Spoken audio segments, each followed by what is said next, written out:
क्या हुआ था? क्या फायरिंग, कितने लोग थे, कितने शख्स थे जिनके द्वारा फायरिंग की गई थी? वो फायरिंग तो नहीं देखे थे भैया कि कितने लोग थे, मगर फायरिंग हुआ था। अच्छा, तो शिवखोड़ी के दर्शन भोले शंकर के करके आप वापस हाँ, लौट रहे करके थे? वापस आ रहे थे। ठीक है। तो फिर उसके बाद जब बस खाई में गिर गई, जब फायरिंग हुई, जी, जी। और उसके बाद नीचे भी फायरिंग की जा रही हाँ, थी क्या? नीचे भी फायरिंग हुआ था, 4 से 8 फायरिंग अच्छा, हुआ था। कितनी देर तक ये फायरिंग चली थी? अरे वो कम से कम कुछ नहीं तो 3-4 मिनट, तो 2-3 मिनट तो चलता ही होगा। कितनी देर तक फिर प्रशासन, ये 3-4 पुलिस के मिनट। लोग या फिर लोग, बाकी लोग जो हैं वो आप तक पहुंचे थे? कैसे रेस्क्यू हुआ फिर नहीं, आपका, हम कब? लोग चिल्लाने लगे भैया, कुछ टाइम तो सब बोलने की मत चिल्लाओ, बोलो मत। हाँ, फिर बाद में चिल्लाने हेल्प हेल्प, तो कुछ लोग आके बाहर से ऊपर से ठीक। दौड़ के आए। तो गोली किसी और को भी लगी है या चालक को ही लगी है सिर्फ? नहीं, गोली तो कई लोग को लगी है। अच्छा, लगी है, गोली लगी जी, है, आप जी, ये कह रहे जी। हो? जी, चलिए, शुक्रिया।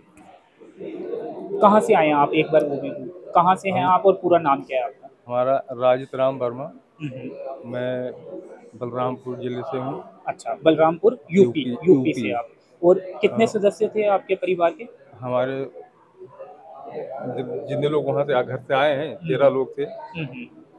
तो उसमें से अभी सभी सुरक्षित हैं वो, या उनकी अब भी? हमको भैया मालूम नहीं, अब आपके 3। परिवार के कितने? हमारे परिवार 2-3 थे, एक हम थे, एक हमारी वाइफ थे, एक मेरा वो ठीक बेटा है, था। अभी यहीं पे हैं वो? नहीं, यहाँ पे नहीं है।